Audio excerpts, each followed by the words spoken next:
Құрметті көрермен, МДТ подкаст мәдени танымдық жоба. Талқыға түсетін тақырыптар сан алуан. Сол тақырыптар маңында қозғалатын ой толғаулармен сіздер келіспесеңіз, әлде керісінше келіссеңіз, осы шығарылымның астында пікіріңізді қалдырып кетуіңізді өтінеміз. Әр көрерменнің ойы біз үшін өте маңызды. Подкаст авторлары мен қатысушы қонақтарымыз саясат, ұлтараздық тудыратын тақырыптар мен діни мәселелерді қозғаудан аулақ.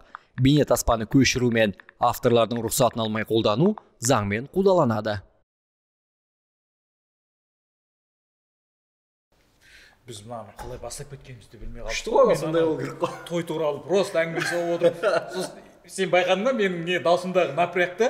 Мен басында кәдімгі напряг жоқ, жай ғана әңгімелесіп отырдық қой. Сосын бет-бет отырып, ақырын қарасам, камералар жұмыс істеп отырған кезде айтып отырған ойымнан уже напряг кетіп жатыр.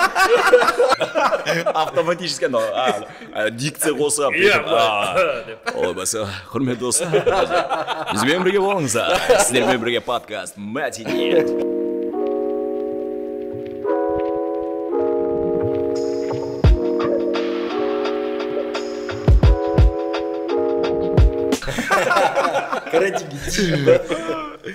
Карантинге дейін 9 жыл бұрын кетіп қалдық қой.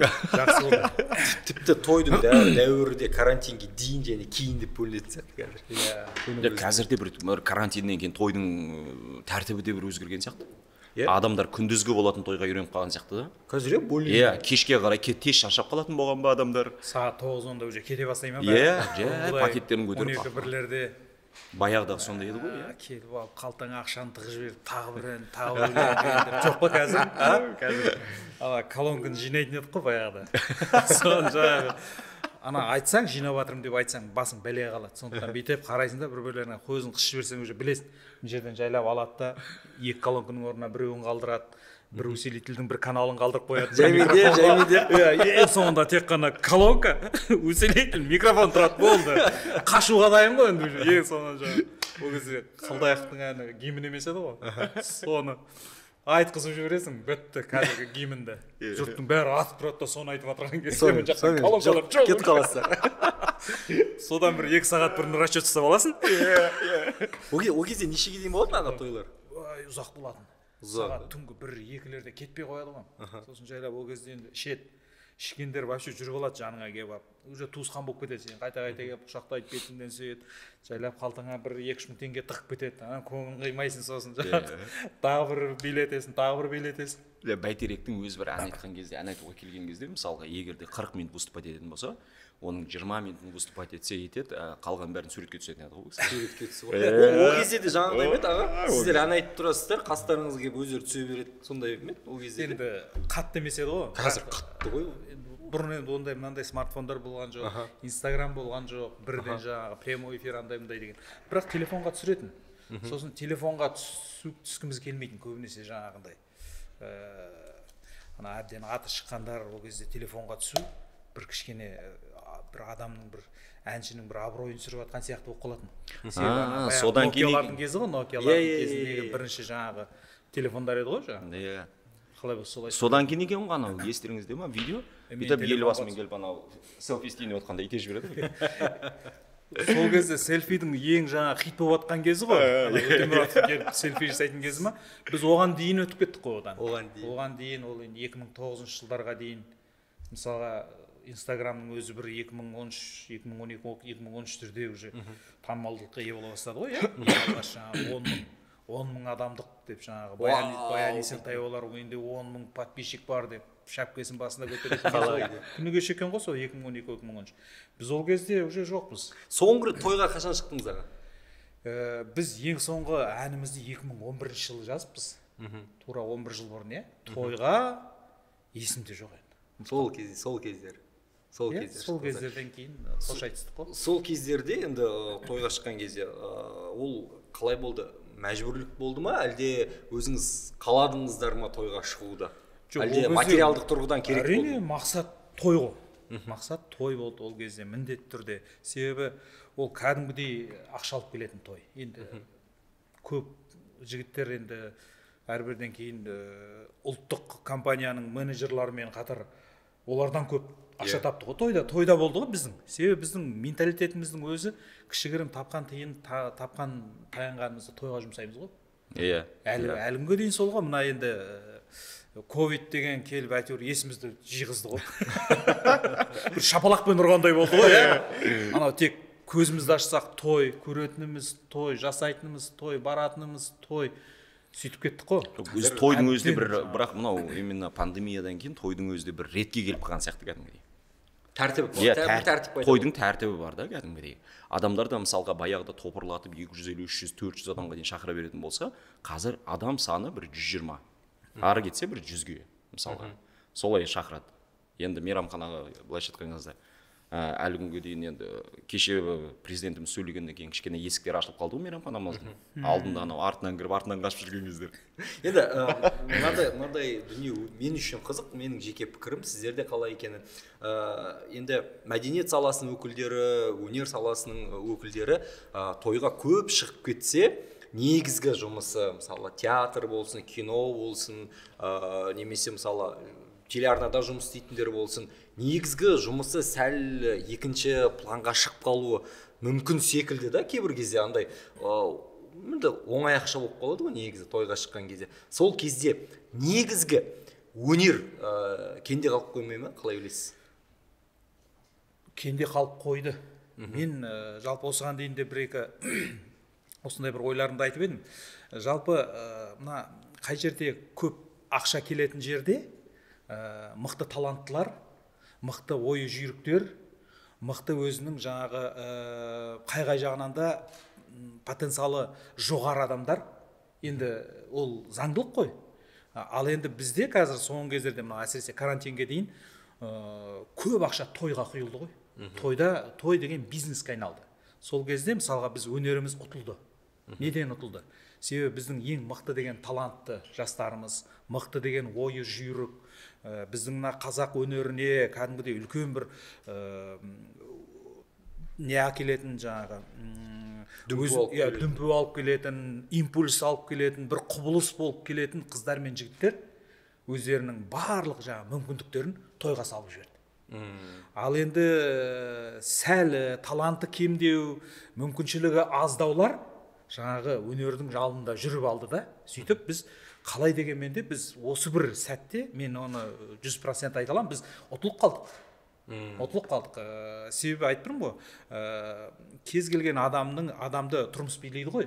Тұрмыс деген ол ар жағында материалдық жаңағы не болмағаннан кейін, келіп жатқан жаңағы ақша болмағаннан кейін, әрине біздің мықты таланттарымыз өзінің таланттарын сол жаңағы ресторанға жиналған 200-300 адамның алдына барды да жаңағы даусын да, өзін де, талантын да, дарынын да соған салды да отырды, және соған кетіп қалды. Және біздің жасөспірімдердің өздері, олар енді таза биік өнер жасауға емес, жаңағы тез арада танымал болып, тойдан ақша табуға кетіп қалды. Былайша айтқанда біз кәдімгідей жоғалтып алдық. Енді мысалға мен тойдың да ортасында жүрдім. Қазіргі мына жастардың өте қатты қызығатын жайдарманы бар, жаңағы кытасы бар, соның да ортасында жүрдім. Сонымен қатар өзімнің профессионал жаңағы өнер адамы ретінде мына кішігірім ғана тиынға жұмыс жасайтын өнерде де жүрдім да. Соның жаңағы ортасынан бір анализ жасайсың ғой. Сол кездерде мен көптеген жаңағы мықты қыздар, жігіттерді сол бір жаңағы оңай ақшаның артынан жаңағы сондайға кетіп қалғанын мен көп байқадым. Негізі мына өзіміздің өнер адамдары әншілердің өзінен бар сияқты негізі кінә. Көпке топырақ шашпаймын, бірақ негізі ән жазған кезде де әнді арнайы бір тойға арнап жазады. Сол ғой, сол өзінің талантын сол тойға пайдаланып кетіп тұр ғой. Ал ол егерде сол жігіт үлкен өнерге, үлкен жаңағы өзінің талантын соған арнайтын болса, бірақ ол жерден дәл сондай материалдық қажеттілігін таба алатын болса, ол неменеге тойға жазар еді. Сондықтан да бізде жаңағы тойдың буымы біздің әсер етпей қойған жоқ. Біздің өнерімізге, біздің руханиятымызға, біздің былайша айтқанда мықты былайша айтқанда ойдың иелерін сол жақ тартып кетті. оны жасыратын ештеңе Иә, жоқ. жоқ, дұрыс айтасың, мен де келісемін бұл оймен. Енді бұл жерде менің ойымша мәселе жаңағыдай материалдық құндылық, отбасын асырау керек деген секілді. Сондай билейді ғой расымен. Сіз айтқандай аздаған жалақы беретін мемлекеттік театрларда жігіттер мен қыздардың күн көру. Мен достарым өте көп, құрдастарым, актерлар расымен де тойдан табады, немесе өзге де мерекелік концерттер, басқа салаларда. Бұл жерде өнеріміз дұрыс бағаланып жатыр ма деген сұрақ туындайды екінші бір бетке. Егер өнер дұрыс бағаланса, оларға өз деңгейінде, жоғары деңгейде жалақы төленсе, олар тойға шықпайтын еді, басқа жерге бармайтын еді деген секілді ғой. Қалай ойлайсыз? Жалпы енді мына біздің театрдың тұрғысынан келіп қарайтын болсақ, мысалға бұл жерде енді кішкене саясат деген нәрсе араласпай тұрмайды. Мысалы кезінде мына антикалық театрдың ең алғашқы дамуы кезінде, мысалы комедия деген жанр пайда болған, драма деген жанр пайда болған кезде қалай болған? Мысалы биліктегілер, корольдер ғой енді сол кездерде. Солар мысалға комедия деген жанрды ойлап тапқан. Неге? Себебі комедия деген жанр ол ақсүйектік жанр емес. Ол қарабайыр мына кедей кепшіктерге қарабайыр күн әзір көріп жүрген көп халық бар ғой, тобыр. Соларға арналған жанрды береді. Арнайы мынау қиындық саясаттан алыстау болсын, кішкене күліп мәз болып ұмытсын проблемаларын деген ой ғой, Содан келеді жаңағы әзіл қалжың, жаңағы ән, күй, арзан оның ішінде де. Солар жаңағы ол жерде де мысалы таланттар болған ғой, сол таланттар мысалға көшедегі алаңқайларға шығып алады да, екі-үшеу шығып алады да, жаңағы неше түрлі жаңағы халықты күлдірумен айналысады. Ал күлдіру деген сөз кез келген, ол әлі күнге дейін өзінің несін жоғалтқан жоқ. Осы деңгейін. Мысалға біз сахнадағы актерға қай кезде күлеміз? Егер сахнадағы актер мына отырған көрерменнің деңгейінен төмен дүниелер жасай бастаған кезде көрермен күле бастайды. Көрерменнің санасынан төменгі жаңағы қылықтар көрсетеді ғой сахнада. Сол кезде көрермен жыртылып келіп күледі. Бұл сол кезден бастау алған. Яғни айтқанда, жаңағы халықты, жаңағы өзінің жаңағы проблемаларымен билікке қарсы кетіп қалмасын, корольге қарсы көтеріліп кетпесін, жаңағы төңкеріп тастамасын, революция болып кетпесін дейді де, жаңағы сайқымазақтар шығады да, жаңағы бейшара, жаңағы күнін көре алмай жүрген жарлы жақыбайлардан да төмен дүниелерді алаңқайда жасаған кезде аналар шектері қатып күледі де, біздің күніміз оның қасында шүкір екен ғой, жақсы екен ғой дейді де, ары қарай тірліктерін жасап кете береді да. Енді қазір мына қоғамдағы дағдарыс дейді ғой. Біздің дағдарысымыз да сол жаңағы той-томалақ сондайлардың арасына кетіп қалды ғой.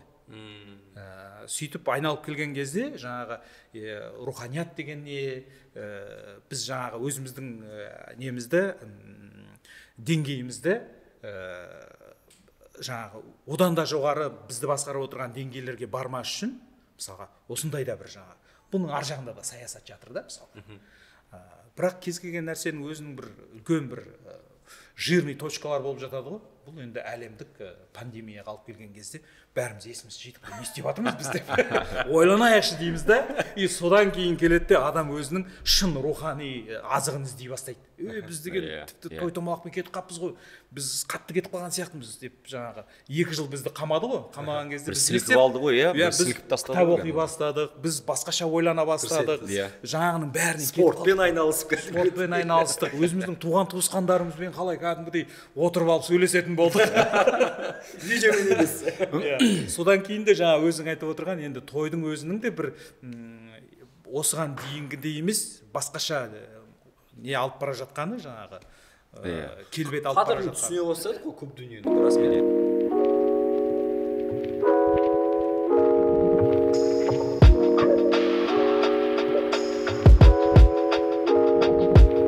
Пандемияға айналып келген кезде мысалға да мынау театр деп жатамыз, кино деп жатамыз ғой. Расында кинотеатрларға қарайтын болсаң, және де театрды алып қарайтын болсаң, кинотеатрда аншлаг. Неге театрда ондай жоқ? Хотя мен ойлаймын да, мысалға киноның өзінде сен экран арқылы қарап отырасың да, әсер аласың да, бірақ ешқандай байланыс жоқ та, кейіпкер мен сенің көрерменнің арасында ешқандай байланыс жоқ.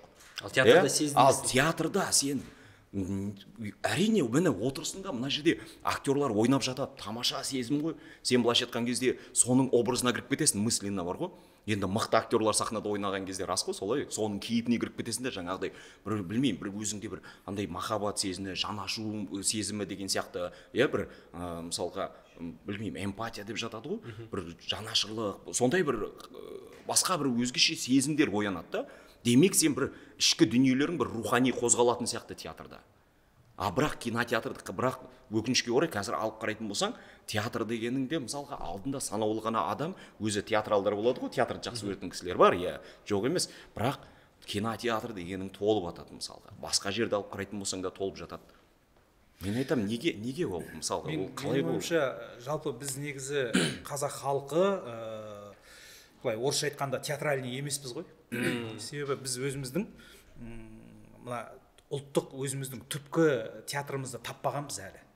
Бізге мына қазіргі келіп жатқан, қазіргі көрсетіп жатқан театрымыздың оның жасыратын несі бар, оның түбі мына орыстан келіп жатырған дүние ғой. Мысалы, кезінде 26-шы жылы мысалға театр ашқан кезде, ол сол кездердегі біздің зиялыларымыз жаңағы Мәскеуге барды, сол жердегі театрларды көрді, сол жердегі жаңағы болып жатқан соны жаңағы алып келіп көшірмесін жаңағы жасауға тырысты. Мысалға, өзіміздің жаңағы ең мықты мысалға енді абызымыз былайша айтқанда жазушымыз Мұхтар Әуезовтің өзі мысалға сол өзінің жаңағы Мәскеуден көрген дүниелерін алып келіп жасауға тырысты, иә, бізге мысалға өзінің жаңағы еңлік кебегін берді деген сияқты жазып шығарды деп.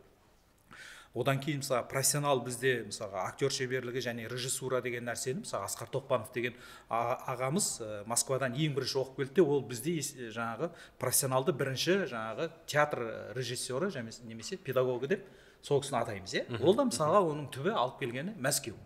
Мәскеуде жаңағы орыстың психологиялық театр жаңағы несі бар, мектебі бар, соны алып келді. Енді мен қазір мысалға өзім сол театр педагогикасымен айналысқаннан кейін қазір мен шәкірттеріме айтамын да, бізге қазақы дүние керек.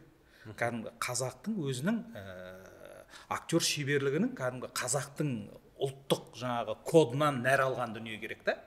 Біз жаңағы Станиславский дейміз, жаңағы перевоплощение дейміз, кейіпкер жандылық дейміз, оның барлығы мысалға былайша айтқанда орыстың дүниесі.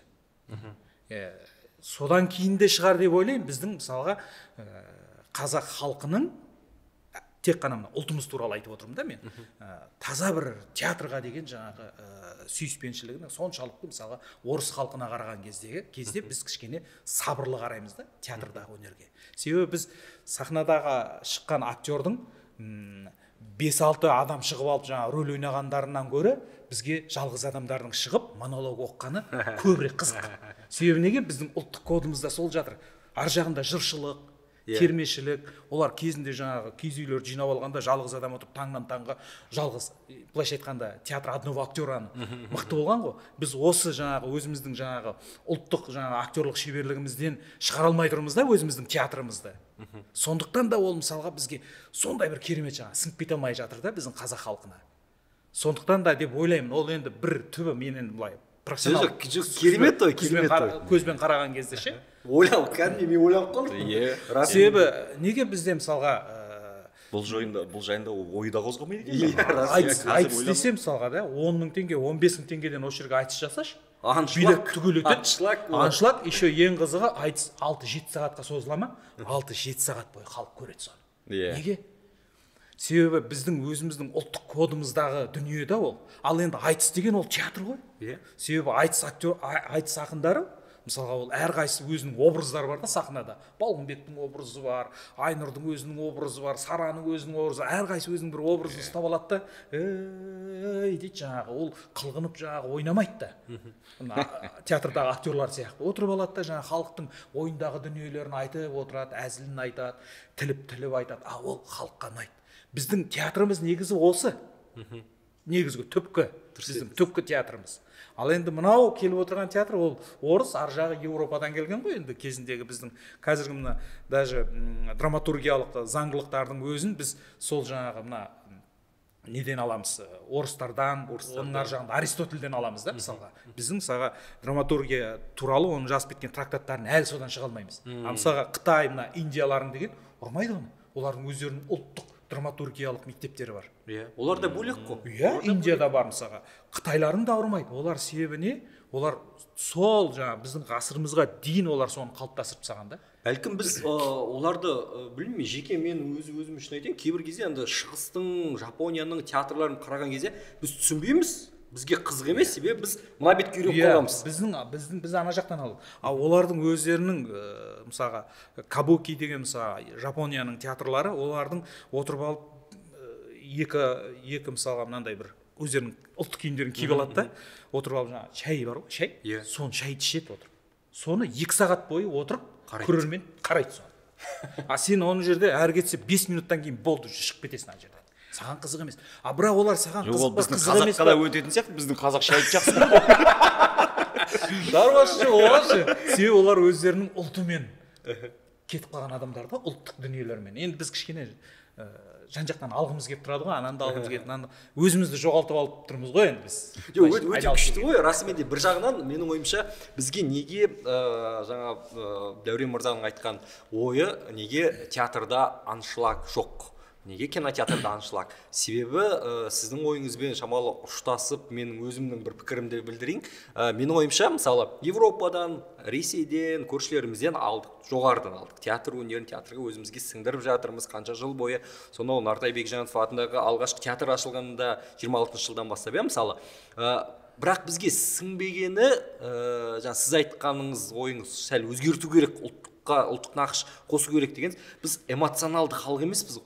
Негізінен біз байқайсыздар ма, біз қоңырмыз ғой, біз ортасы ғой, әр нәрсенің ортасы бізде. Байыптымыз, салмақтымыз, шамалы, сабырмен қараймыз, андай вау деген жоқ бізде.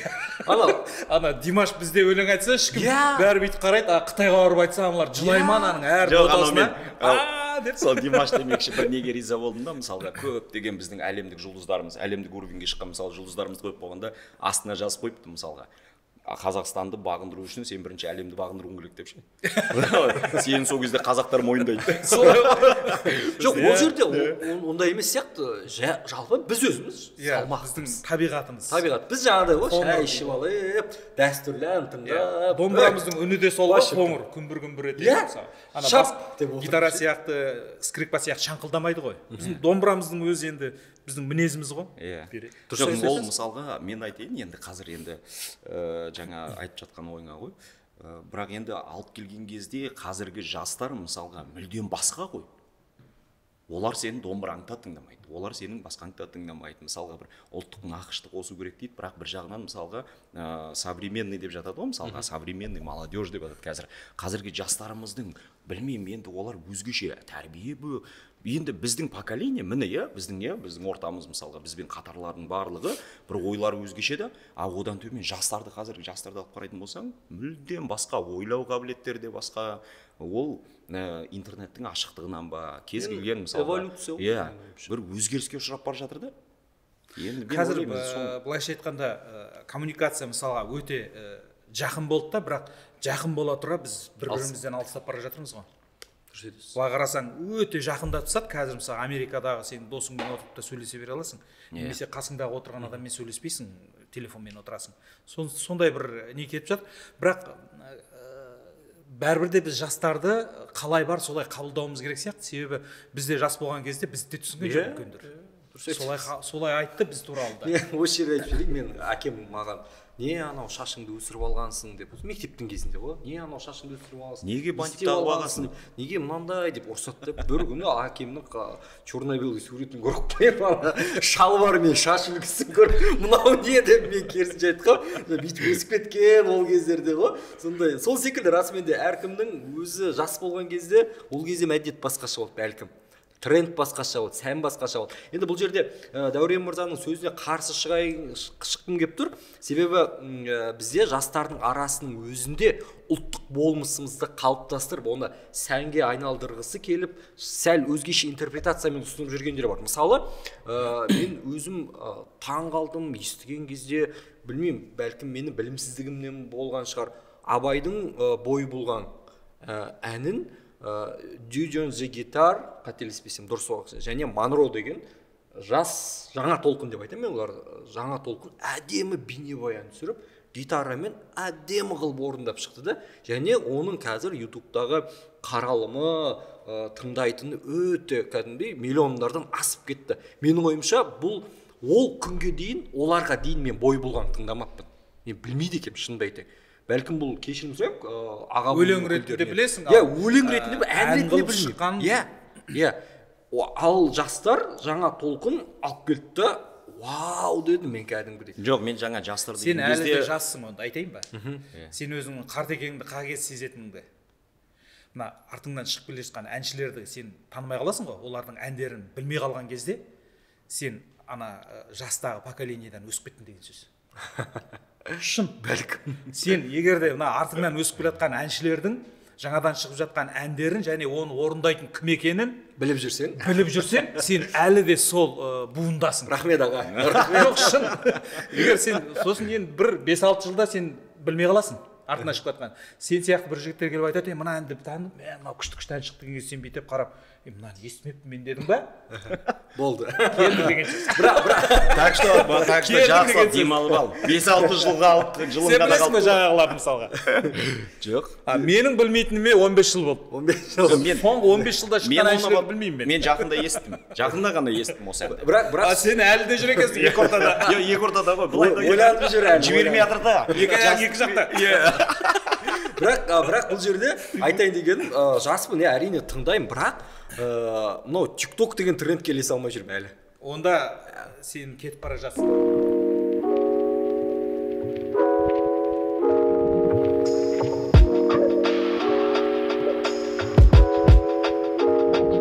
Осы ретте ағажа театр туралы әңгімеге қайта оралғым келеді. Театрдың маған бір ерекше ұнайтыны андай атмосфера, достарымның әңгімесінен бе өзіңіздің аузыңыздан естігім келеді. Андай зеленый концерт дейді ғой, жасыл концерт, жас спектакльдер, зеленый спектакльдер дейді. Бір-біріне жаңағыдай подставлять етіп жіберетін, ыңғайсыз жағдайға қойып жіберетін көп деген Қуандық Қыстықбаев ағамыздан бізге Таңшолпанға қонаққа келген кезде біраз әңгімесін айтып берген. Енді өзіңіздің аузыңыздан естісек бір осындай сұрақ қойған кезде бірден еске келетін бір әңгіме бар ма? Қазір филармонияда әнші болып кетті. Енді ол бұрын біз келген кезде біздің ең жаңағы старшак дейді ғой, театрға келген кезде қарсы алып алған жаңағы дауысы деген ұрып тұр, Нұрай Танабаев деген. Қазір филармонияның әншісі. Негізгі мамандығы әнші еді ғой. Біз мына Қалеке театрына келген кезде біз енді дипломмен келген актерлар болдық та, профессионал. Ал Қалеке театрында ол кезде актерлардың жартысы профессионал болды да, жартысы жаңағы кейбіреуі биші, кейбіреуі әнші, соларды жаңағы. Енді бұл облыстық театр болды ғой кезінде, деңгей. Содан біз келдік те, енді профессионалдар көбейіп, бірақ енді аналар біздің неміз жаңағы старшагымыз бізді қарсы алып алған. Сол жаңағы Әзірбайжан Мамбетовтің Қозы көрпеш деген спектаклін ойнаймыз енді бәріміз. Ол кезде біз көпшілігіміз жаңағы көпшілік сахнадамыз. Басты рөлде жаңағы Сырым Қашқабаев, жаңағы Қозыны ойнайды. Ол жерде мынандай да, бүткіл сахнада арқандар түсіп тұрады. Бүткіл сахнаны арқанмен шешіп тастаған ғой енді Мамбетовтың өзінің. Сосын ортада мынандай үлкен таға тұрады. Тағаның жаңағы үлкен түрі. Сосын жаңағы соның жан-жағының бәрінде аспан төбеден салбыраған арқандар көп та. Сосын біз жаңағы Қозының жігіттері болып, қолымызда бір найза, жаңағы қолымызда қалқан найзамен шығамыз жаңағы. Бәріміз жаңағы Қозының артынан жүгіріп шығамыз. Сол кезде Қозы айтады, демалыңдар дейді. Соны жаңағы Қозы мен Баянның сахнасы авансценада өтеді, біз арт жағында жатамыз. Ерігіп жатамыз енді, ішіміз пысады. Енді премьера кезінде өйтіп істей алмайсың. Сосын енді бәлен-бәр рет ойналады ғой ол уже. 50 рет ойналады, 100 рет ойналады. Енді ойналып жатады, әбден ішім пысады. Сосын жаңағы зеленый спектакль дегендер болады. Жаңағы көрермен онша емес, жаңағы көп келмейтін кез, жаңағы бала-шаға отыратын, сосын жаңағы гастрольдер, сондай кездерде соңғы спектакльдерді жаңағы ішіміз пысады енді, не істейміз? Сондай бір неде көбінесе жаңағы 5-7-8 жігіт бүйтіп келеміз да, найзамызды қасымызға қоямыз да, жата-жата кетеміз бүйтіп. Сосын жаңағы түсіп тұрады ғой арқан, соны байлаймыз жаңағы. Біреу бүйтіп байқамай бүйтіп отырған кезде найзасын байлап тастайсың да. Сөйтіп постоянно жаңағы ұстап қалатынды ғой. Соған ана Нұрай деген жігіт өзі аңқау. Қасында, байламаңдар дейді да, жаңағы қасына бұтына тығып жатады ана. Соның өзінде де біреу ана әңгімеге айналды, мына жағынан байлап кетесің ғой. Сосын жаңағы ана жерде музыка кетеді, сразу музыка кеткен кезде атып тұруың керек. Қол тұрыңдар деген кезде атып тұрасың да, жаңағы музыка дүң деген кезде жаңағы найзаны қолтыққа қысып аласың да, кетуің керек та, мына сахнаның мына жақ шетіне, мына жақ шетіне деген. Ал найза арқан байлаулы тұр ғой ана жерде. Содан Нұрай кеткен кезде ана арқанмен бұла қарай мына жақтан мына жаққа дейін арқан созылады ғой. Сөйлесің ар жағынан шығып алды да бүйтіп шешіп жіберді. Боқтап жүре. Қайсың. Көрсетемін деп. Жарайды. Соған келесі жолы ол дайындалып кетті да. Соған жаңағы біздің Нұркеннің арқан несін байлап тастағысы келген ғой. Нұркенге де бәрібір ана қарамайды да, әңгіме соғып бізбен жатты да. Қол тұр деген кезде ана кім Нұрай Нұркеннің несін байлап тастады. Арқанға байлап, күштеп байлап тастады да. Қол тұр деген кезде Нұркен ең бірінші Нұрайдың найзасын ала салды да кетті. Ауыл әкесі көріп жатыр екен бір көзімен сөйтсе Нұрай деді да. Өзі байлаған найзаны өзі байлаған найзамен өзімен қайтадан кетіп бара жатыр. Жаттық енді. Тағы бір ретінде тура сол спектакль. Деді ешкім байламаймыз деп келістік қой, бәріміз келістік. Болды, енді ешкім ештеңені байламайды. Жігіттер ұят болады. Қойыңдаршы. Ана өзі үлкен ғой енді, ұрсып та айтады, алдап та айтады біз. Соны көндік, Нұрай аға әңгіме жоқ. Ешкім найза байламаймыз. Ал бітті. Байлаған адам бесер. Болды, байламайды. Жатырмыз. Қол тұрыңдар деген кезде. Атып тұрып, ойымызда ештеңе жоқ мен. Бет кетіп бара жатсақ музыкамен Нұрайдың несін байлап тастаған ғой, басындағы. Біз бәріміз негеміз да. Орамал тартамыз да, ол кезде ше, аппақ орамал ғой. Орамалдың ұшын артыңа байлап қойған. Мына жаққа, ана орамал былай тік тұрады ғой. Бір мезгілде басынан түсіп қалды да, ана арқанмен бірге. Боқтап жүр. Біз айтамыз, главный сөз берген сөзінде тұрған екен. Найзаны байламаймыз дедік қой, найзаны.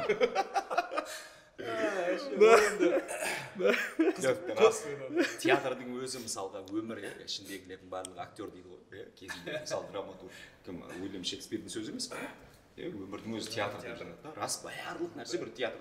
Өмірден алынған да. Бір кез келген оқиғаны алып тыңдайтын болсаң да, өмірден алынған әйтеуір.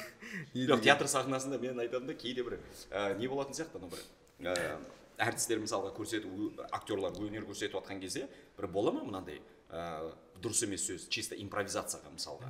Міндетті түрде. Дұрыс емес сөз айтып жіберіп, мысалға екінші актерді тексеру мақсатында ма, әлде кішкене бір андай бір подстава дейді ғой, подстава жасап, күлу үшін ба? Сөзден жаңылып қалу, жаңағы репликаны дұрыс бермей тастау. Театр себебі тірі организм ғой. Ана біздің енді театрды жақсы көретініміз де сол. Мысалға киноға барсаң, ол саған сен киноны дайын сценариймен түсіп қойған, болды, өзгермейді ештеңе. Көресің да, мында театрда көрсетеді да саған. Себебі бір спектакльді сен 10 рет көруің мүмкін, 10 түрлі әсерде шығасың, себебі 10 түрлі энергияны аласың да, ол жерде тірі энергияны аласың. Сондықтан да сонысымен де театрдың өлмей келе жатқан сол ғой. Енді біздің ғасырымызға дейін қай кезде пайда болды? Театр деген біздің ғасырымызға дейін 4 ғасыр бұрын пайда болған дүние. Діннің ар жағындағы дүние ғой, былайша айтқанда. Содан мысалға ол театр дінмен жаңағы не қылды, тайталасты, былайша айтқанда. Одан кейін жаңағы газет журналдар пайда болды, онымен тайталасты. Одан кейін жаңағы телевидение пайда болды, онымен тайталасты. Кино пайда болды, онымен тайталасты. Қазір интернет пайда болды, онымен тайталасты. Бірақ анау бәрімен бірге өмір сүріп келе жатыр да, бәрімен бірге. Мен айтпаймын, енді жоқ қылып жібереді деп, бірақ сол өзін жоғалтпай келе жатқан өнер да бұл. Театр мен кітап қол ұстасып келе жатыр екен ғой. Кітап екеуі. Мынау кеше мысалға кітаптың өзі қазір енді электронный болып кетті ғой. Театрды электронный жасай алмайсың. Кітапта шыдамады ғой, мен не хабарайын. Театрды сіздер онлайн өтіп кеткен жоқсыздар ма? Болды ғой. Кеше мысалы сондай жасадық, бірақ барлығымызда жұмыс жүрген жоқ. Болмайды. Себебі театрдың онлайн болуы ол талай жаңағы мықты көрерменсіз ойнадыңыздар жасап көрді ғой. Қойылым болды ма көрерменсіз? Камераның алдында ойнап көрдік. Бірақ болмайды. Өйткені анау халықтан энергия жоқ, әрине. Актердің өзінің энергиясы бар, халыққа береді. Халықтың сахнаға беретін энергиясы бар. Ол тірі өнер, бұл бәрін онлайнға ауыстырған кезде театр шынымен де өледі онда. Дұрыс айтасыз. Дұрыс айтасыз. Шынымен де өлтіретін оны онлайн театр. Басқа ештеңе өлтіре алмайды. Басқа жаңағы өзінің бәсекелестерінің бәрімен келе жатыр да ол бәсекелесіп. Онлайн болса, қанша ғасыр бойы сонда. бұл кезде театр емес, ол кино болады ғой. Былай қарап отырсақ. Сол ғой. Киноның басқаша бір нұсқасы. Енді театрды мысалға ол киноның өзі де содан шықты ғой. Сөйтті да кино болды да бөлек шығып кетті, бірақ театр өлген жоқ, сонымен өзі кетіп жатыр. Дұрыс айтасыз. Мысалға ол кезінде мына алаңқайларда жүрді дедік қой актерлар. Олар қазіргі мына жаңалықтар ататын газет журнал бар ғой. Соның функциясын атқарды театр. Мысалға 2-3 адам шығады да, мына королевство не болып жатыр, базарда не болып жатыр, ана жақта кім-кімді өлтіріп жатыр, соның барлығын ақпарат ретінде үлкен жаңағы площадкаға шығып ойнап беріп айтып отыратын болған. Жұрттың бәрі соған келіп жаңалық тыңдап кететін болған. Ол функцияны да атқарды, газетке берді. Қызық, Ана актерлық шеберліктің жаңағы уақиғалардың бәрін алып келді да киноға берді. Бір енді аға, сіз 15-20 жылдан кейін қалай елестетесіз театрды? Басқаны білмеймін, өзім қазақ драма театрын басқарамын. Ол менің мақсатым емес. Ол өйтіп түсірме десең. Как министр культуры боламын дейсіз. Білмеймін енді. 20-30 жыл театр үшін уақыт емес. Енді ғасырлар тұрған кезде 20-30 жыл осындай болады театр. Тарих үшін 5 минут уақыт. Мүмкін 100 жылда бір өзгеретін шығар, енді оны кім біледі. Ал енді театр үшін 20-30 жыл ол тарих емес.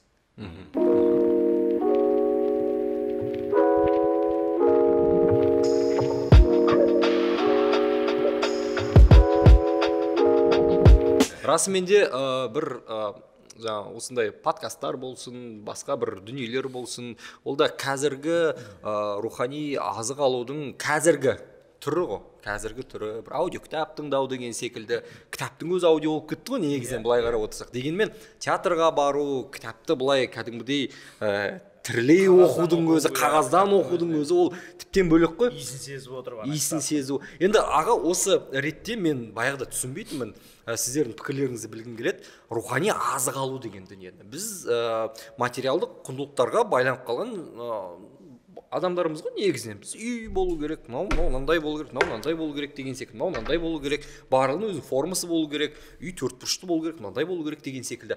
Ал бірақ рухани азық, оны біз көре алмаймыз.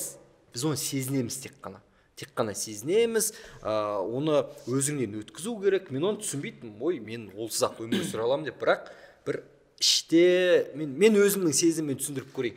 Іште бір бос дүние сияқты болып тұрады. Пустата дейді ғой орысша айтқан кезде. Бір нәрсе жетпейді, бір нәрсе болмайды. Ал бір кітап оқыш деп алып шабыттанып, сен мүлдем бөлек адам болып шығасың. Ол жерде сен анау бір білім алдың деп айтпаймын. Білім емес шығар ол. Ол басқа бір дүние, мен сөзбен айтып жеткізе алмаймын осы дүниені. Осыны қарапайым бір ережемен жеткізе аламыз ба? Рухани азық деген сіз үшін не? Мысалы, Сайлауға. Енді менің ойымша, біз қаншалықты асқазанымызға тамақты жесек, ол бізге бойымызға күш қуат беретін болса, тәнімізге күш қуат беретін болса, адам енді өз бір екі нәрседен жаратылған ғой, тәніміз бар және жанымыз бар. Жанымыздың да тура сондай күш қуат алатын, жанымызға да дәл солай жаңағы қуат беретін дүние, ол жаңағы өзің айтып отырған рухани дүниелер, бірақ енді рухани дүниенің өзінде де ешбір адам, егер ол тірі жан болатын болса, айта алмайды да, мен мысалға тек қана тамақ қана жеймін, басқа мен ештеңе істемеймін деп. Ол рухани, ол адам мысалға интернет арқылы, телефон арқылы, тикток арқылы да өзінің рухани қажеттілігін жасап неғып жатыр да, алып жатыр, қамтамасыз етіп жатыр, рухани қажеттілігін қамтамасыз етіп жатыр. Ал енді тағы да бір дүние бар, талғаммен қамтамасыз ету, талғамды түрде қамтамасыз ету. Ол енді менің ойымша бірінші отбасындағы тәрбие және жүрген ортасына байланысты. Отбасындағы тәрбие, егерде шынымен де мысалға сен түтінге барып ауа жұтқаннан көрі сені мысалға жетектеп алып келіп анау бір жаңағы тамаша бір орманның арасына жіберіп жіберсе міне осы жердің ауасы таза, сен осы жерде демал, ана жерден көрі дейтін. Мысалға бұл сол сияқты мысалға ата анасы мысалға тиктоктан көрі жаңағы түтін нелердің ішінен ол бала бәрібір де рухани ізденіп жатыр. Ол рухани ізденіс, ол бәрібір де мысалға адам өзінен өзі жайдан жай бүйтіп қала алмайды. Қалай тамақ ішеді, сол сияқты ана рух тоже сұрайды. Маған бір нәрсе бер деп сұрайды да. Сол кезде ол алады да жаңағы өзінің жаңағы рухани қажеттілігін жаңағы интернеттен тапса, немесе жаңағы вайндардан тапса, немесе жаңағы тиктоктардағы жаңағы билеп жатқан біреулерді бірдеңелерден тапса, ол да оның рухани қажеттілігін өтеп жатыр деген сөз. А енді екінші дүние бар, мысалға, солармен қатар мысалға жаңағы түтінмен демалма, сен барып жаңағы таза ауамен демал деген сияқты ата анасы баласын жаңағындай жерден шығарып, мысалға жоғарғы деңгейлі мысалы кітап оқы, біздің жырымызды оқы, одан ары қарай жаңағы ертегілерді оқы, ертегіден кейін барып классикалық кітабымызды оқы деген сияқты мысалға таза ауамен де демалдыруға болады да. Сол сияқты адам менің ойымша қаншалықты жаңағы асқазанын толтырса, соншалықты оның рухында толтыратын дүниені іздейді де жүреді. Біреулер мысалға өзін құдайдан іздейді, діннен іздейді. Бәрібір де адам ол тіршілікке жаралғаннан кейін міндетті түрде іздейді. Ал енді оның ар жағында қандай жаңағы бағыт бағдармен қай жағына ол рухани дағдарысқа кете ме, немесе рухани өсуге кете ме, енді ол әрине ол өзінің жаңағы отбасы, одан қала берді ортасы, алған білімі, жүрген жері деген сияқты байланысты деп ойлаймын. Себебі ал рухани дүние ол кез келген адамға тән дүние. Тамаша. Расымен де рухани тұрғыда тамақтанып жүру керек деген секілді. Рухани тамақтану. Сен бәрібір де сенен сұрамай қоймайды оны. Сен оны мысалы былай санаңмен, түйсігіңмен түсінбейтін шығарсың. Бірақ жаңа өзің айтып отырған сияқты ауызбен айтып жеткізе алмайсың, бірақ міндетті түрде бірдеңені қарап отыру. Тіпті неде қазір уже туалетте үлкен дәретханада отырғанның өзінде де біреу бірдеңе қарап отыратынға жетті ғой уже. Бұрын жаңағы газет журнал оқып отыратын, қазір телефонда қарап отырады. Жоқ, рас. Неге? Себебі жаңағы жеген тамағың мына жақтан шығарып жатса, саған рухани дүниеге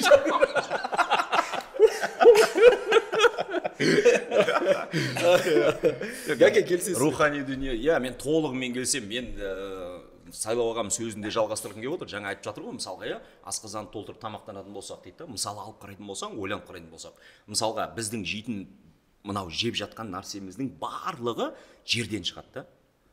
Жерден шығады. Енді мысалға дінімізде де айтып жатады ғой, Құдай мысалға топырақтан жаратты адамды деп, мысалға топырақтан шыққан нәрсені алу арқылы біз топырақтан жаратылған денемізді тойдырамыз да. Жаңа ағам айтпақшы ішінде бізде рухты Құдай жаратты ғой, мысалға, рухты берген Құдай, бірақ рухымыз әрқашан аш болады да. Мен де ойлаймын, сондықтан да рухани аш болғаннан кейін біраз жастарымыз басқа бір ағымдарға кетіп қалып жатқаны, басқа бір діндерге өтіп кетіп жатқаны, мысалға сол рухани аштықтан деп ойлаймын. Өйткені рух әрқашан өзінің жаратушысын іздеп тұрады да. Денеміз топырақтан жаратылған, денеміз топырақтан шыққан бүкіл мысалға продукты дейді ғой, мысалға барлық азықтар мысалға жерде өседі. Жерден шыққан дүниені жеу арқылы жерден жаратылған денеміз тойдырсақ, ал біз енді Құдай жаратқан рухымызды, мысалға мен айтамын, енді жаңа ағам сөзінде де әдемі айтып кетті, мысалы біреу Құдайдан діннен іздеп жатыр деп жатады ғой, мысалға. Енді егер де мысалы алып қарайтын болсақ, сол бір рухани аштықты тойдыру бірінші бір өзінің бір жаратушысыменен бір байланыс орнату сияқты да. Сол кезде сен бір кішкене рухани толатын сияқтысың да. Мен өзім театрға барсам бір ерекше демалып қайтамын. Өзімді айтатын болсам, бір ерекше демалып қайтасың кәдімгі. Бір іште өзіңде баяғыдан бері бір ұйықтап қалған сезімнің біреу оянған сияқты болып қайтасың кәдімгідей. Оған дейін сезбеген сезім. Оған дейін сезбегенсің да. Келе жатасың да ойлайсың, бұл не, бұл ұйықтап қалған қасиет деп ойлап келе жатсың мысалға. Рас, бұл жаңа ағам айтып отқандай тикток басқа деп жатады ғой. Расында санамыздың көбісі уланып қалған сияқты, көпке топырақ шашпаймын. Тиктокпен миллиондаған ақша тауып жатқандар да бар. Миллиондаған ақша тауып жатқандар бар. Жағдайын жасап жатқандар бар. Мүмкін бір уақытша шығар. Тиктокты да ертең бір мысалға Инстаграмды басып келе жатқан тикток болатын болса, сол сияқты ертең тиктокты басатын тағы бір нәрсе шығар. Ол сол тоқтамайтын сияқты да бұл нәрсе, ешқашан тоқтамайды. Бірақ енді интернеттің үлкен бір пайдасы да бар, үлкен бір минусы да бар да Пайдаланып. иә. Ал рухани аштықты болады, сіріңкемен от жағасың, жылынуға болады. Дұрыс айтасыз. рухани аштық деп атамыз ғой, мысалға рас қой, біздің халықтың көбісі рухани аш. Қаншама мысалға бай, жағдай жақсы жігіттерді танимын да. Менің өзім бір-екі достарым бар, енді сұмдық жағдайлары мықты. Отырасың ғой, мен айтайын ба, жанарына қарасаң бар ғой, бос қой, бос. Қаншама миллиондаған ақшасы, жағдай деген жаса, 10 шақты мәшинелер бар гаражында бар, олардың сұмдық паркингте қатарында мәшинелер тұр да, бірақ бақытсыз да. Бір кем дүние. Иә. Сол жалаңаш күйінде сол 2 метр жерге кетеді. Айтасыз, дұрыс, өте дұрыс айтасыз. Өзіңмен бірге нәски алып кете алмайсың ғой деймін да. Мысалы, материалдық жағдайдың барлығы қалады ғой бұл өмірде. Расында сен рухани өзіңді бір тойдырсаң, рухани бай болсаң, расында. Өйткені мысалы айтады ғой, Алла адамдардың материалдық жағдайына қарамайды, сенің түріңе де қарамайды, жүрегіңе қарайды дейді. Жүрегің ниетіңе қарайды, жүрегіңе қарайды. Өйткені жүрегің қандай? Ең бірінші, мысалы, пайғамбарымыздың да бір сөзі бар ғой, адамның денесінде бір орган бар дейді да, мысалға, бір ағза бар дейді, сол өзгерсе дейді да, бүкіл адам өзгереді дейді да, ол жүрек дейді да. Жүрекке байланысты ғой бәрі. Иә. Жүрегіңді немен толтырасың, сен солай былайша айтқанда іс-қимыл атқарасың. Жаңа енді сайлауға айтып өткендей ғой, расымен де әркім әртүрлі саладан іздейді өзіне қажеттілігін. Енді бұл жерде бір тағы да мәселе туындайды. Талғам қалыптастыру деген секілді. Менің ойымша, расымен де тиктокта мен басында тикток түсінбейтін. Неге, неліктен достарымызбен билеп бір-екі рет салып көрдік, қызық қылып көрдік. Не болды енді, қалай деп түсінбедім мен. Не пайда бұдан деген секілді. Содан кейін келіншегім көрсетеді маған үйде отырып. Бір педиатр бар, танымал, балалар дәрігері, Комаровский деген. Біздің көрермендер білетін шығар, Комаровский. Комаровский өзінің пайдалы кеңестерін тикток арқылы беріп жатыр. Яғни тиктоктан да білім алуға болады. Тиктоктан да білім алуға болады, қалыптастырады. Инстаграмнан да білім алуға болады. Сондай секілді. Енді бұл жерде мәселе сондай дүниені қалыптастыру. Расымен де мен келсем, бұл жерде адам рухани тұрғыда азғындаған кезде өте жаман нәрселерге барады. Негізі өте жаман нәрселерге барады. Сондықтан да кітап оқу болсын, тикток болсын, театр болсын, барлығынан аз-аздап көріп жүру керек секілді адам. Менің ойымша, жеке. Кітап оқы, жалықтың ба? Иә, барды тиктоктан пайдалы нәрсе қара. Сенбі, жексенбі күні барды театрға бар. Келесі сенбі киноға бар. Жан-жақтан бейді. Мен өзім білмеймін, өкінем кейбір кезде. Барынша дамуға тырысам, бірақ уақыт жоқ па әттең. Өскен сайын уақыт болмайды екен. Расымен өскен сайын, есейген сайын уақыт болмайды екен. Кейбір достарыма таң қалам, анаған да үлгеріп жатады, мынаған да үлгеріп жатады. Енді білмеймін қалай екенін. Не нәрсенің пайдасы бар, не нәрсенің пайдасы жоқ екенін түсінетін сана болу керек та. Сол пайдалы дүниелерде көбірек жұмыс жасауға тырысу керек қой, пайдасыз дүниеге қараған кезде. Бірақ енді оны да түсінетін сана беру керек қой адамға.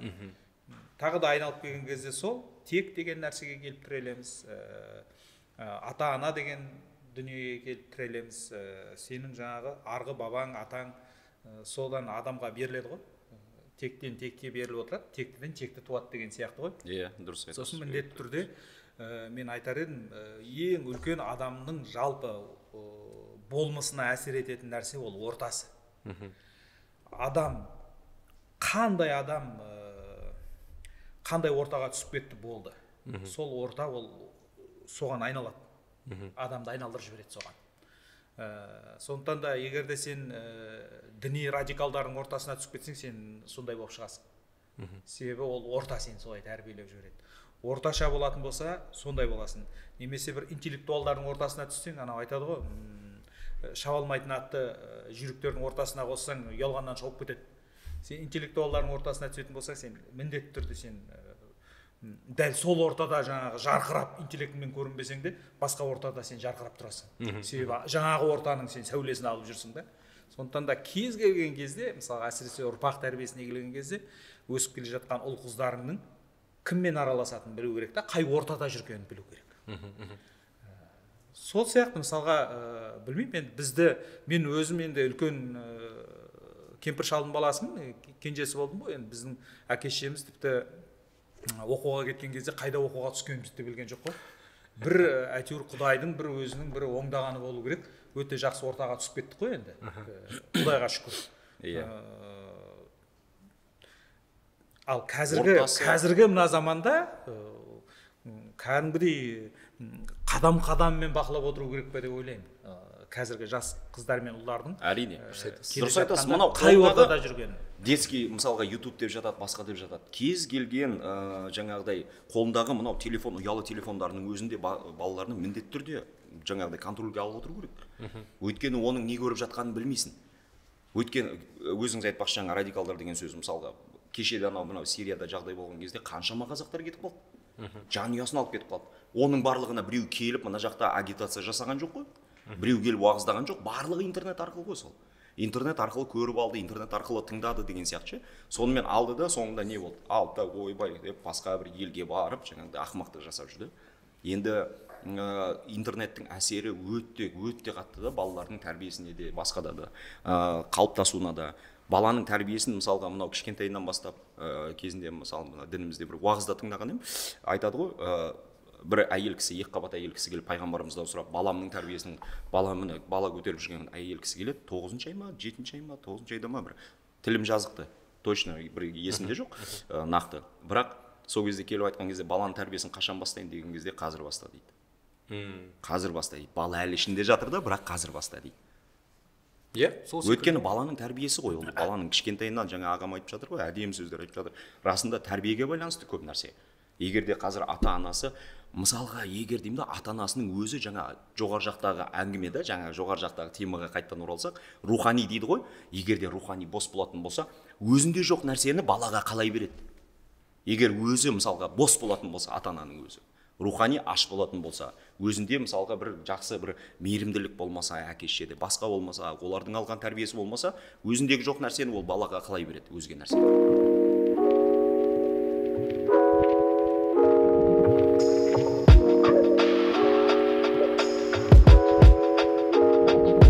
Енді бұл жерде менің ойымша рухани азық деп жатырмыз ғой. Иә, рухани азықты біз діннен аламыз, ділден аламыз, өнерден аламыз деген секілді. Жалпы әр дүниенің өзінің бір мәдениеті бар. Сол бір ортақ мәдениетті қалай айтсам болады. Әр қайсынан жан-жақтан үзіп үлгеріп барлығында ұстап тұру керек секілді менің ойымша. Бір жаққа қатты кетіп қалуға болмайды. Кетіп қалса мына жақтарың босап қалады деген секілді ғой. Сол ретте бұл жерде менің ойымша. Әрине, өте дұрыс, өте дұрыс. Әрбір нәрседен алсаң, жаңағыдай былайша айтқан кезде, дастарханға отырған кезде бір нәрсені жей бермейсің ғой. Әр нәрсені жеп отырасың. Сол сияқты. Иә, қасқызан тойып. Бірақ нелер генийлардың барлығы бір дүниемен ғана ауру арқылы соның түбіне жетіп, және артынан із қалдырып кеткен ғой, мысалға бір нәрсені алады да жаңағы. Оған ештеңе қызық емес мысалға. Маған тек қана қызық жаңағы не ойлап табу. Өзінің бір сүйген ісі да. Сонымен ғана жаңағы былайша айтқанда жанкештілік дейді ғой, фанатизммен кетіп барып, сөйтіп барып мысалға бүткіл әлемге, адамзатқа соңына қалдыратын бір үлкен дүниелер қалдыратын. Мысалға Илон Маск қазір не істеп жатыр уже? Оған мысалға театр қызық деп ойлайсың ба? Мысалға тағы не қызық? Оған көп нәрсе қызық емес сияқты қазір жасап жатқан дүниелер. Бірақ оның жасап жатқан дүниесі енді мен оған Марс, Юпитер қызық сияқты. Қазір анау ол бір не ойлап тауып отыр екен ғой, өтірік шын мынандай телефон байланыс. Телефон. Тесла телефон. Сен алдың, сатып алдың, болды. Одан кейін саған кселің да, активіңнің да, билайның ештеңенің шаруасы, ештеңенің керегі жоқ, ешқандай жаңа тарифіңнің де керегі жоқ. Сен постоянно байланыстасың. Және ол тамаша істеп жатыр да. Зарядыңды күннен алдың да байланыстасың. Және ол бір тиын ақша төлемейсің. Бір артықшылығы кез келген жерде Сахараның шөлінің ортасында тұрып сөйлесе аласың. Әлемнің кез келген жерінде, сосын ең қызығы, оған жаңағындай ешқандай байланыс нелеріне, компанияларына тіркелудің керегі жоқ қой. Жаңағы ішінде бәрі тұр. Адамзатқа пайдалы ма? Пайдалы. Сол енді мысалға қалай ойлайсың? Осы айтып отырған әңгімеміз оларға, оға Илон Маскке күлкілі шығар, иә? Жоқ, енді миы басқаша шығар деп ойлаймын. Бұл жерде қараңыз. Иә, гений, дұрыс айтасыз. Илон Маск. Бізде английский титр болады, если что. Английский титр. Сәлем дейсің ғой да Илон Маскқа. Құрметті Илон Маск десек. Иә, Илон Маск не, бізде ипотека бар еді. Бұл жерде енді менің ойымша, аға Илон Маскты, иә, гений, ондай адамдар аз. дегенмен ондай адамдардың өзі рухани тұрғыда үнемі байып тұр. Себебі мен ол туралы оқыдым, Илон Маск туралы өмірбаянын оқыдым. Ол театрға барам екен. Кітаптан баса алмайтын жан. Театр жаңа білмеймін, біраз енді екі келіншегі ма болды, актрисалар. Сол жағынан де кітаптан баса алмайды. Менің ойымша бірінші кезекте басты біздің азығымыз ол кітаптан кейін одан әрі баратынымыз театр. Осы дәстүрлі сонау сіз айтқандай Рим империясынан бері одан әрі келе жатқан дүниелерді дәстүрлі түрде өзгермей келе жатқан дүние осы күнге дейінгі қаншама генийларды тудырды ғой, дүниеге алып келді. Сол нәрселер ғой, кітап болсын, театр болсын, дәстүрлі ән өнері болсын, әртүрлі салада осындай дүниелерді оқып, көріп, қолданып өскен жандар гений болды. Яғни біз қазір смартфон пайда болды, әлеуметтік желі пайда болды деп бұрып кетпей, дәстүрлі форматты да ұмытпауымыз керек секілді, мен ойымша. Әрине. Театрды, кітапты, әнді, домбыраны, мысалы, домбыра дегенде аспаптарды, музыкалық әрқайсынан ләззат аламыз. Себебі менің бір қызыққан бір жолдас боламыз, ірі мынандай бір спортик дейміз ғой, денелі деп қалған. Бірақ оригами жасап ләззат алады ғой, андай қағаздарды бетіп, жапонның өнері бар ғой, майыстырып бір нәрсе гүл жасап, мынандай. Күшті ғой, өнер ғой ол. Түріне ғой, мүлдем айта алмайсыз. Бірақ ол содан ләззат алады. Рухани ләззат алады. Ол да өнердің қол өнері ғой, ол өнердің бір түрі. Оны істеп көрсін басқалар. Иә, мен мысалы мен шыдамаймын ондайға. Әрбір адамның бір сүйіктісі болады деп өзі қарап тұрсаң негізі рас. Біреу мысалға жаңағыдай сұмдық бір құрылысты жақсы көретін болса, біреу жаңағыдай спортты жақсы көреді, спортпен ауырады. Негізі айналып келген кезде жаңа сен мысалы айтып жатсың ғой, әрқайсысынан бір үзіп алған сияқты. Енді байларды қарасаң да, кедейді қарасаң да, басқаны кепшікті қарасаң да, барлығына Құдай 24 сағат уақыт беріп қойған. Кім өзінің уақытын қалай пайдаланады, соған байланысты ғой негізі рас. Негізі уақыт жоқ деген әңгіме ол өте бір өтірік әңгіме да. Өзімізге ойлап тауып алған атмаскамыз ғой былайша айтқан кезде, иә. Рас қой. Өтірік уақыт жоқ дейміз, ертең бастаймыз дейміз да, бірақ айтады ғой, ертең тездетіп жатырғаны шындық қой. Иә. Қазір мына әлемдік уақыт қалай деп аталушы еді? Қане білімдер. Гринвичтің өзі қазір минутын не қылды ғой? Иә. 24 сағат емес, уже 23-те бір нәрсе сағат дегенде 59, 24, 23-те 59 жоқ, бұны айтпай қойғанда дұрыс сияқты. Жоқ, бұның өзі бізге бір атмосфера болып қалады. Баяғыдай 24 сағат жоқ, қойшы дейміз қайта. Рас қой. Жоқ, таңертең мысалы ертерек тұрып дамуына байланысты айтып отырғаным ғой. Иә, дұрыс айтасыз. Енді 24 сағат деп есептейміз. Әзір қылып жатқаным ғой. Мынау мысалға ертең бастаймын деген әңгімені айтамын да. Мысалға жастардың дамуына да барлығымызға бір әсер ететін дүние ғой. Сөйтеміз да әрбір понедельник күн бастаймын. Ертең дүйсенбі болсын, дүйсенбіден бастап кетемін. Таңертең тренажерға барамын бірінші. Сөйтемін да барып ағылшын тіліне жазыламын, ағылшын тілі курсын оқимын деп сұмдық өзімізге план құрып тастаймыз. Бірақ ертең деген дүние жоқ дейді ғой. Өйткені ертең дейді да, ол бүгінгі күн дейді. Сен ертеңгі күн оянған кезде ол бүгінгі күн болып саналады. Ертең қайда кетті дейді ғой. Үлкен мәселе ғой. Әрине. Бола ма, болмай ма сен үшін? Сондықтан бүгін бастау керек дейді. Мысалға ана бір кісінің айтқан сөзі әдемі ұнатты. Маған бір үлкен ағамыз бар. Сол кісі жаңағыдай бір істі бастап көрдік біз. Сөйттік те болмады. Сол кезде айтқан әңгімесі де жаңағыдай кішкентай бала дейді, туылған кезде дейді. Қайтадан бастау туралы әңгіме көтерген кезде біздің былайша айтқан кезде қатты бір желаниеміз болған жоқ. Сол кезде айтты да, кішкентай бала туылған кезде дейді да, ол бірінші жүруге тырысады дейді да. Құлап қалды да, содан кейін, болды, мен не получится, мен жүрмеймін өмір бойы деп жатпайды ғой дейді да бүйтіп. Ол қайта тұрады, қанша тырмысады дейді да мысалға. Сол сөз есінде қалып кетті. Сол сияқты әрекет қылу керек сияқты да, әрбір нәрсеге әрекет қылсаң. Бір қарасаң, ол бала шауып жүр, жүгіріп сенімен жарысып. Таң қаласың. Өмірдің өзінің несі де сол ғой да, былай қарасаң. Дұрыс айтасың. Енді әңгімемізді егер түйіндейтін болсақ, менің ойымша адамның өмірі ол өзін-өзі дамыту. Жоқ, күшті әңгіме отыр, тағы отырайық деп. Жалпы айтып жатқаным, адамның өмірі ол өзін-өзі дамыту, үнемі дамыту. Біз қалай дамимыз? Біз оқимыз, білім аламыз, түйгеніміз болу керек әр кезеңнен, әр жылдан деген секілді.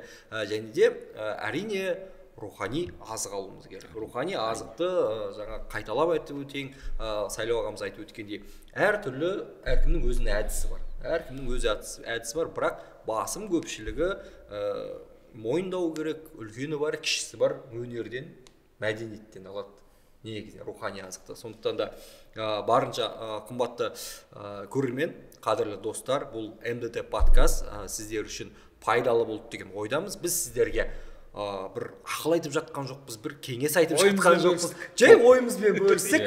Арасынан бір түйіп алатыныңыз болса, осы көрген көрермендердің бір-екеуі бір түйіп алса, соның өзі біз үшін бір қалай айтсақ болады. Әрине. Біреуге бір ой тастаса, кішкене бір соның өзінен ләззат аламыз. Расымен де қымбатты көрермендер, жай сөйлестік әшін өзімізде. біз әңгімелестік. Бізбен бірге болыңыздар. Көп рахмет.